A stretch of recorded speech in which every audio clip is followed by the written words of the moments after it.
నమస్కారం. Welcome to GK news 9. అందరికీ నా నమస్కారాలు. మా పేరు మహమ్మద్ చాంద్ పాషా. నేను న్యాయం కోసం హక్కుల గురించి పోరాడతాను. ఇది తప్ప అని నేను అడుగుతున్నాను.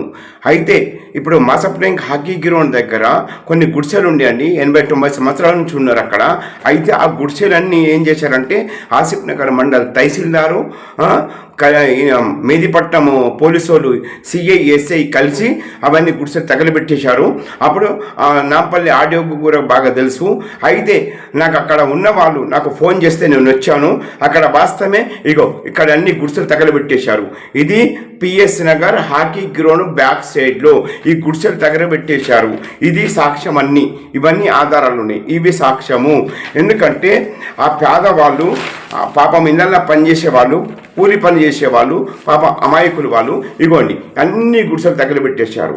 దీని గురించి నేను ఆల్రెడీగా దీని గురించి ఇట్లా గుడిసెలు తగలబెట్టేశారు, అక్కడ ఉన్న వాళ్ళకు అన్యాయం జరిగింది అని నేను హైకోర్టు చీఫ్ జడ్జి గారికి నేను కంప్లైంట్ ఇచ్చానండి. హైకోర్టు చీఫ్ జడ్జి గారికి, హైకోర్టు చీఫ్ జడ్జి గారికి, తెలంగాణ డీజీపీ గారికి, సిటీ సివిల్ కోర్టు జడ్జి గారికి నేను ఇన్ఫర్మేషన్ ఇచ్చాను.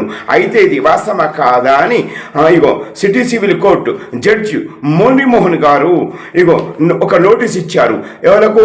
హైదరాబాద్ కలెక్టర్ గారికి, హైదరాబాదు ఆడియో గారికి, ఆసిఫ్ నగర్ మండల్ ఎంఆర్ఓ గారికి నోటీస్ ఇచ్చారండి. రెండోసారి నోటీస్ ఇచ్చారు. కరెక్ట్ ఇన్ఫర్మేషన్ ఇవ్వాలి, కరెక్ట్ రికార్డ్ ఇవ్వాలి. మాకు ఆ పేదవాళ్ళకి అక్కడ అన్యాయం జరిగిందని చెప్పారండి. నేను న్యాయం కోసం హక్కుల గురించి నేను అక్కడ పోరాడాను. న్యాయం కోసం న్యాయం కావాలని నేను ఆల్రెడీగా నేను ల్యాండ్ కమిషనర్ దగ్గరికి కూడా నేను వెళ్ళాను. అయితే కమిషనర్ గారు, ల్యాండ్ కమిషనర్ విద్యాసాగర్ గారు అక్కడ ఉన్న వాళ్లకు ఇళ్ల స్థలాలు పక్క ఇచ్చేయాలని ఆర్డర్ జారీ చేశారు. ఇది ఆర్డర్ కాపీ అండి. ఇది ల్యాండ్ కమిషనర్ విద్యాసాగర్ గారు ఆర్డర్ జారీ చేశారు, ఇచ్చేయాలని ఆర్డర్ జారీ చేశారు. దీంట్లో ఆర్డర్ జారీ చేసినాక ఎస్టీ ఎస్సీ లిస్టు తయారైందండి. ఎక్కడ? ఆసిఫ్ నగర్ మండల్ తహసీల్దార్ చేశారండి. ఎస్టీ ఎస్సీ లిస్ట్ తయారైనట్టు నా దగ్గర ప్రూఫ్స్ ఉన్నాయి.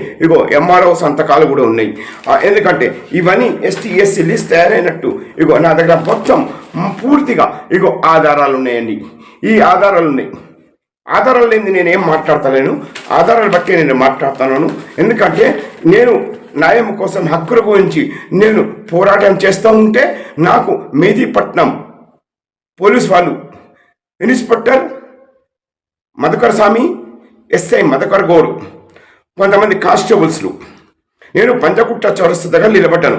అయితే నన్ను అంటే సివిల్లో వచ్చారు. పంజగుట్ట చౌరస్తా నేను బస్ స్టాండ్ దగ్గర నిలబడితే నన్ను పట్టుకొచ్చారు మేదీపట్నం పోలీస్ స్టేషన్లో. నాకు 5 రోజులు పెట్టారండి. 5 రోజులు పెట్టి నాకు బాగా హింసించారు. నా ఇంటి ఫ్యామిలీ నెంబర్ తెలియదు, నా ఫ్రెండ్స్లకు తెలియదు, ఎవరికి తెలియకుండా నన్ను మేదీపట్నం పోలీస్ స్టేషన్లో లాకప్లో పెట్టి 5 రోజులు ఇష్టమున్నంత కొట్టారు. నన్ను ఎట్లా కొట్టారంటే మహా ఘోరంగా కొట్టారండి. కాళ్ళతోటి తన్నారు, నాకు చేతులతో ముక్కలతో కొట్టారు. నాకు ఇన్స్పెక్టర్ మధుకర్ స్వామి, ఎస్ఐ మధుకర్ గౌడు లంచ్ కొడుకాన్ని తిట్టాడండి. ఏ అధికారంతో తిట్టారు? మరి నా మీద ఏ సెక్షన్లు పెట్టారు, ఎవరు కంప్లైంట్ ఇచ్చారు నాకు కూడా తెలియదు. మరి వీళ్ళు ఎఫ్ఐఆర్ రాస్తే నాకు ఎఫ్ఐఆర్ కాపీ కూడా ఇవ్వలేదు. ఏ అధికారంతో ఇవ్వలేదు? నాకు సమాధానం ఇవ్వండి. ఇప్పుడు నేను తప్పు చేస్తే నేను తప్పు చేశానని నాకు ఇన్ఫర్మేషన్ ఇవ్వాలి. ఒకవేళ కేసు బుక్ చేస్తే, కేసు నమోదు చేస్తే ఎఫ్ఐఆర్ కాపీ నాకు ఇవ్వాలి కదా. నాకు ఇవ్వలేదండి. అయితే 6వ రోజుకు నాంపల్లి 6M కోర్టుకు తీసుకెళ్లారు. నేను ఏ తప్పు చేయలేదని కూడా జడ్జి గారికి కూడా చెప్పాను నేను. అయినా కానీ జడ్జి గారు వినలేదు. ఇన్స్పెక్టర్ గారు ఏదైతే ఫైల్ పే చేశారో దాని ప్రకారం నాకు రిమాండ్ చేశారండి. అయితే నేను చెల్లపల్లి జైలు పంపించారు. 90 రోజులు జైల్లో ఉన్నాను. దాని తర్వాత నేను సింగిల్ సెక్యూరిటీ తీసుకొని నేను బయటికి వచ్చాను. వచ్చినాక ఇన్స్పెక్టర్ మధుకర్ స్వామి, ఎస్ఐ మధుకర్ గౌడు మేదీపట్నం పోలీస్ స్టేషన్ పిలిపించి ఏమన్నారంటే నాకు మీ కేసు అయిపోయింది, మళ్ళీ సరే మీరు మేదీపట్నంకు రావద్దని చెప్పారండి. నేను చెప్పినందుకు వెళ్ళిపోయినానండి. వెళ్ళిపోయినాక మళ్ళీ కొన్ని రోజుల తర్వాత నా మీద వారెంట్ జారీ చేశారు. మళ్ళా వారెంట్ మీద నాకు అరెస్ట్ చేశారు. మళ్ళా నాకు 6M కోర్టుకు తీసుకెళ్లారు. మళ్ళా నాకు చెల్లపల్లి జైలు పంపించారండి. మళ్ళీ ఏం చేశారంటే వచ్చినాక మళ్ళా అదే కేసు మీద మళ్ళా నాకు ఇంకోసారి నాకు మూడోసారి నా మీద కేసు బుక్ చేశారండి. అదే కేసు మీద అదే సెక్షన్ మీద నాకు మళ్ళీ కేసు చేసి నా మీద కేసు నమోదు చేసి మళ్ళీ 6M కోర్టులో నాకు పే చేసి మళ్ళీ నాకు చెంచల్గూడ జైలు పంపించారండి. అవునండి, చెంచల్గూడ జైలు పంపించారు. నేను ఇది మూడోసారి జరిగింది. అంటే జడ్జి గారు అసలు అడగాలి తప్పు చేశాడా లేదా కనుక్కొని జడ్జి గారు న్యాయం చేయాలి. మరి నాంపల్లి 6mm కోర్టులో మరి న్యాయం జరగలేదు కదా. 13 సంవత్సరాల నుంచి నేను కోర్టు చుట్టూ తిరుగుతున్నాను. మరి ఎందుకు న్యాయం చేస్తలేరు? న్యాయస్థానంలో న్యాయం చేయాలి కదా. మరి పోలీసులకు మరి పోలీసులు ఏమయ్యారు? పోలీసులు అక్రమ కేసులు పెట్టి జైలు పాలు చేస్తున్నారు. ప్రతి ఒక్క జైల్లో చెల్లపల్లి జైల్లో కూడా ఏ తప్పు చెయ్యని వాళ్ళు పాపం అమాయకులు కూడా శిక్ష అనుభవిస్తున్నారు. చెంచల్గూడ జైల్లో ఇక్కడ మన చెంచల్గూడ జైల్లో కూడా అట్లే జరుగుతుంది. చెల్లపల్లి జైల్లో కూడా తప్పు చేయని వాళ్ళు కూడా శిక్ష అనుభవిస్తున్నారు. ఎందుకంటే నేను పోయినా కదా జైలుకు, నాకు తెలుసు. పాపం అమాయకుల వాళ్ళకు కూడా వాళ్ళకు పోలీసు వాళ్ళు మంచి పేరు తెచ్చుకోవాలి, మంచి పేరు తెచ్చుకోవాలని అమాయకుల మీద అక్రమ కేసులు పెట్టి జైలు పాలు చేస్తున్నారు. దీంట్లో కొంతమంది దాన్ని ఆత్మహత్య చేసుకుంటున్నారు, సొసైటీ చేసుకుంటున్నారు. దీని బాధ్యత కేవలం మన జడ్జి గారు బాధ్యత. ఎందుకంటే పోలీసు వాళ్ళు అక్రమ కేసులు పెట్టి మన కోర్టుకు పే చేస్తున్నారు కదా. మరి జడ్జి గారు అడగాలి, రిమాండ్ చేసే ముందు అడగాలి, మీరు తప్పు చేశారా చేయలేదా, తప్పు చేస్తే ఏం తప్పు చేశారని అది రుజువు చేయాలి కదా, నిరూపించాలి. మరి ఒక వ్యక్తి తప్పు చేస్తే 5 రోజులు 6 రోజులు ఏ అధికారంతో పోలీస్ స్టేషన్లో పెడతారు? ఎంత పెద్ద తప్పు చేసినా కానీ నేరస్తులు 24 గంటల్లో కోర్టులో సబ్మిట్ చేయాలని చట్టంలో లేదా? చెప్పండి. చట్ట ప్రకారం మాట్లాడుతున్నాను కదా, రూల్స్ ప్రకారం మాట్లాడుతున్నాను కదా. నేను ఏ తప్పు చేయలేదని కూడా హైకోర్టు చీఫ్ జడ్జి గారికి నేను ఆల్రెడీగా కంప్లైంట్ ఇచ్చాను. సిటీ సివిల్ కోర్ట్ నేను జడ్జి గారికి కంప్లైంట్ ఇచ్చాను. ఆర్ సివిల్ కోర్ట్ నేను జడ్జి మోలిమోహన్ కూడా కంప్లైంట్ ఇచ్చాను. ఎందుకంటే ఆసిఫ్ నగర్ మండల్ తహసీల్దార్ మీద వాళ్ళు తప్పు చేశారు కనుక ఇక నోటీస్ పంపించాను నేను. ఎందుకంటే ఇది వాస్తవమే కనుక. ఇది జడ్జి గారు సిటీ సివిల్ కోర్టు జడ్జి గారు నోటీస్ ఇచ్చారు. ఎవరకు? హైదరాబాద్ కలెక్టర్ గారికి, నాంపల్లి ఆర్డీఓ గారికి, ఆసిఫ్ నగర్ మండల తహసీల్దార్ గారికి నోటీస్ ఇచ్చారు. నా దగ్గర నుంచి పోలీసు వాళ్ళు, మేదీపట్నం పోలీసు వాళ్ళు, ఇన్స్పెక్టర్ గారు మధుకర్ స్వామి, ఎస్ఐ మధుకర్ గౌడు నా దగ్గర నుంచి 2 సెల్ ఫోన్స్ గుంజుకున్నారు. కోర్టులో సబ్మిట్ చేయలేదు. నా దగ్గర video camera, Sony video camera, single video camera Philips, నా దగ్గర 10,000 రూపాయలు నెట్ క్యాష్ గుంజుకున్నారు. ఇంతవరకు కోర్టులో సబ్మిట్ చేయలేదు. ఎందుకు చెయ్యలేదు? నాకు ఆల్రెడీగా ఏ కేసు పెట్టారని ఎఫ్ఐఆర్ కాపీ నాకు ఎందుకు ఇవ్వలేదు? దానికి కారణం ఏంది? ఇది మన Nampally court 6M court judge గారు అడగాలి కదా. మరి పోలీసులు వాళ్ళు అక్రమ కేసులు పెట్టి పేదవాళ్ళ జీవితాలను నాశనం చేస్తున్నారు కదా. మరి పోలీసులకు అడుగుతలేరు ఎందుకు? పోలీసులు అవినీతి పని చేస్తున్నారు, లఫంగా పని చేస్తున్నారు పోలీసులు. మరి పోలీసులకు ఎందుకు ఫేవర్గా మాట్లాడుతున్నారు? అంటే ఒక పోలీసులు తప్పులు చేస్తే పోలీసులకు అడిగేవాడు ఎవడు లేరా? మా సొంటోళ్ళు అమాయకులు ఏ తప్పు చెయ్యండి మాకు శిక్ష ఎందుకు వేస్తున్నారు? జడ్జి గారికి నేను అడుగుతున్నాను. ఎందుకంటే మాకు అడిగే హక్కు పూర్తిగా ఉంది. ఒక్క కేసు, ఒకటే సెక్షన్ మీద, ఒక్కటే కేసు మీద 3 సార్లు ఎట్లా కేసు బుక్ చేస్తారు? ఏ అధికారంతో చేస్తారు? ఏ చట్టంలో రాసి ఉందా అని నేను అడుగుతున్నాను. నాంపల్లి 6M కోర్టు జడ్జి గారు నాకు సమాధానం ఇవ్వాలి. తెలంగాణ చీఫ్ మినిస్టర్ రేవంత్ రెడ్డి గారు సమాధానం ఇవ్వాలి. హైకోర్టు చీఫ్ జడ్జి గారు సమాధానం ఇవ్వాలి. ఇక్కడ అమాయకుల మీద పోలీసులు వాళ్ళు తప్పులు కేసులు పెట్టి జీవితాలను నాశనం చేస్తున్నారు.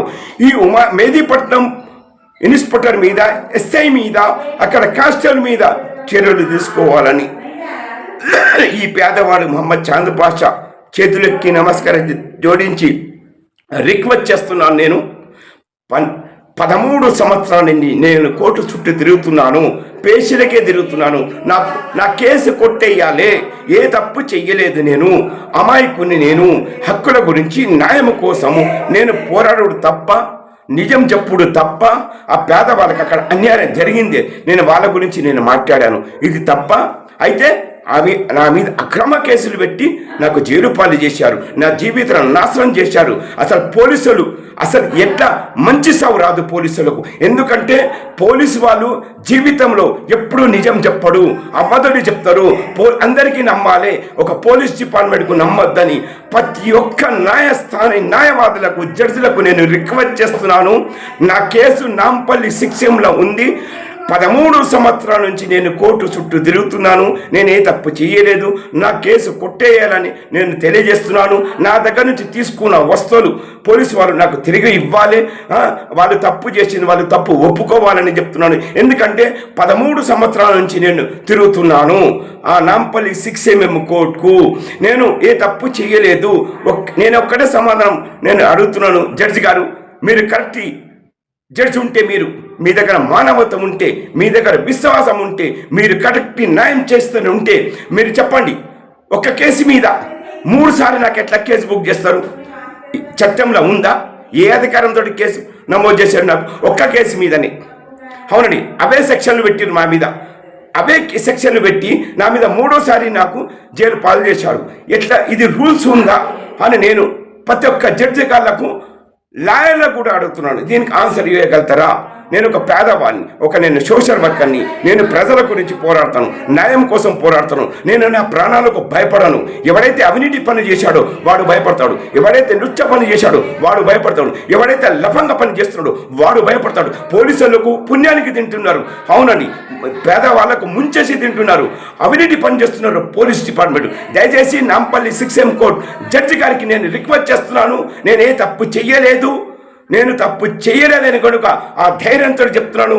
దయచేసి దీని మీద గమనించి నా కేసు కొట్టేసి ఆ పోలీసు వాళ్ళ మీద చర్యలు తీసుకోవాలి.